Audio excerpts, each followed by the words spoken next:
जागी जागी सोई ना मैं सारी रात तेरे लिए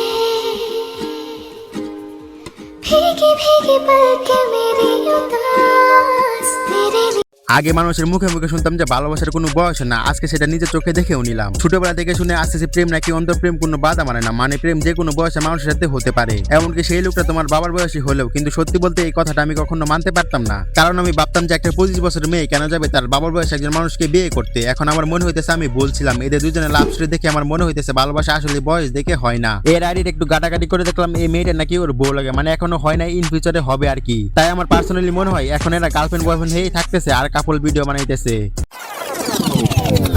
so hey guys, welcome back. I hope কি তোমরা সকলে খুব ভালো আছো এন্ড আমি খুব ভালো আছি। তো দেখো, আমাদের বাংলাদেশে একটা অদ্ভুত ধরনের জগৎ আছে আর সেই জগৎটার নাম হলো টিকটক। এই টিকটক নামের জগৎটা কিন্তু একেবারেই আলাদা ধরনের একটা জগৎ। এখানে ঢুকলে চোখে পড়বে হাজার রকমের প্রাণী। তো এমন একজন প্রাণী হইতেছে আমাদের এই পদ্মাশীল বাইটি। আমি বাইটির যতগুলো ভিডিও দেখছি সব ভিডিওতে তিনি তার চাঁদের মতো মুখটা মাস্কের পিছনে লুকিয়ে রাখছে। আবার দেখলাম যে সে বলতেছে তার এই মাস্ক পরা দেখে নাকি অনেক মেয়েরা ক্রাশও খাইতেছে। ক্রাশ খেয়ে গেছি গো কলিজা।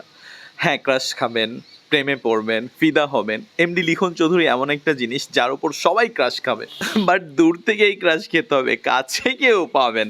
হ্যাঁ, বুঝতে পারছি আপনি বাংলাদেশের একজন ন্যাশনাল ক্রাশ। আপনি হইতেছেন বাংলাদেশের একজন ডানাকাটা বিচলা সুদর্শন পুরুষ। আপনার জন্য বাংলাদেশের হাজার হাজার নারী পাগল। অনেক মেয়ে লাইন দিয়ে দাঁড়িয়ে থাকে শুধুমাত্র আপনার সাথে ভিডিও মেক করার জন্য।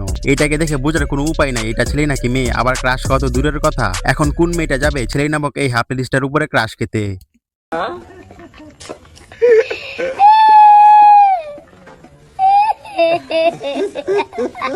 जागी जागी सोई ना मैं सारी रात तेरे लिए भीगी भीगी पलकें मेरी उदास। ये सब क्या देखना पड़ रहा है? अच्छा है मैं अंधा हूँ। মানে ভাই, তুই সব ভিডিওতে মাস্ক পরস ঠিক আছে, কিন্তু মেয়েদের মতো জামা কাপড় পরার দরকার কি? এখন তোমরা অনেকে বলতে পারো এটা তো গেঞ্জি। এখন তোমাদের কাছে গেঞ্জি মনে হইলেও আমার কাছে অন্য কিছু মনে হইতেছে। নিচে পড়ছে সেরা প্যান্ট, উপরে গেঞ্জি, তবুও তার গেঞ্জির উপর দিয়ে তার পাহাড় সমুদ্রগুলো দেখা যাইতেছে।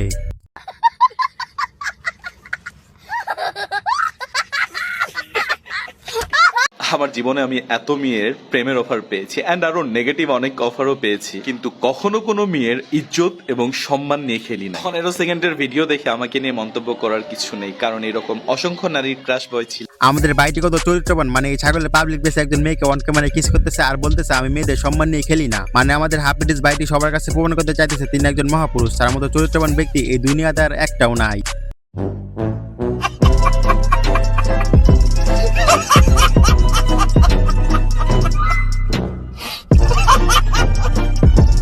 এখন দেখো, রাস্তার উলিতে গুলিতে এমন কিছু মেয়ে আছে যাদের জীবনের মূল উদ্দেশ্য হইতেছে টাকা ইনকাম করা, মানে তারা টাকার বিনিময়ে সবকিছুই করতে পারে। সেই সুযোগে এর মতো কিছু টিকটকার এদের রাস্তা থেকে তুলে নিয়ে টাকার লোভ দিকে ভিডিও করে, আর তারা কেমন ভিডিও করে সেটা তোমরা দেখতেই পারতেছো। ঠান্ডা যায় না খেতা কম্বল দিয়া ঘরে একা শুইয়া তুমি কি বুঝো না আমার মায়নাটিয়া তুমি কি বুঝো। ఎందుకులే నీకు ఏసు బతుకు చి ఎందుకులే నువ్వు బతుకుతావు చి చి చి। এখন এই মেয়েটা ওর বাবার বয়সে একজন লোকের সাথে কেন যাবে ভিডিও করতে? এখন তোমরা অনেকে বলতে পারো এটা হয়তো ভালোবাসা, মেয়েটা হয়তো সত্যি সত্যি এই লোকটাকে পছন্দ করে বা ভালোবাসে, তাই টিকটকে একসাথে রোমান্টিক কাপল ভিডিও বানাইতেছে। কিন্তু দেখো, এইগুলো হইতেছে সস্তা কন্টেন্ট কুইন। এগুলোর কাজ হইতেছে ভাইরাল হওয়া প্লাস টাকা ইনকাম করা। ওর মতো 20 থেকে 25 বছর একজন মেয়ে তার বাবার বয়সে একজন লোকের কাছে যাওয়ার একটাই উদ্দেশ্য, টাকা ইনকাম করা প্লাস ভাইরাল হওয়া। এখানে আমি এই দুটা কারণ ছাড়া আর কোনো কারণই খুঁজে পাইতেছি না। সো যাই হোক, আই হোপ ভিডিওটা তোমাদের কাছে ভালো লাগছে। দেখা হবে নতুন কোনো ভিডিওতে, ততক্ষণ পর্যন্ত টাটা, আল্লাহ হাফেজ।